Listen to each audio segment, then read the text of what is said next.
పేరు నమస్కారం. నా పేరు నేను 5వ తరగతి. ఈరోజు మన తెలంగాణలోని అతిపెద్ద కుంభమేళ అయిన సమ్మక్క సారక్క జాతర గురించి తెలియజేస్తున్నా.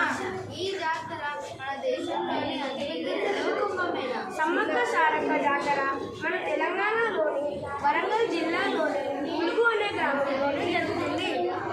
ఆ జాతర గురించి మీ అందరికీ తెలియజేయాలని మా యొక్క చిన్న ప్రయత్నం. సమ్మక్క సారక్కలు చిలకల గుట్టకు వద్దకు వచ్చి అక్కడే వారు పసుపు కుంకుమలుగా మారి వారు పూజలు అందుకుంటున్నారు. ప్రతి 3 సంవత్సరాలకు ఒకసారి ఈ జాతర జరుగుతుంది. చిలకల గుట్ట నుండి కోయ పూజారులు సమ్మక్క సారక్క కుంకుమ బర్రెలను గద్దెల మీదకు తెచ్చి పూజలు చేస్తారు. అక్కడికి లక్షల మంది జనాలు వచ్చి జంపనవాగులు స్నానం చేసి అమ్మవారిని దర్శించుకుంటారు. ధన్యవాదములు.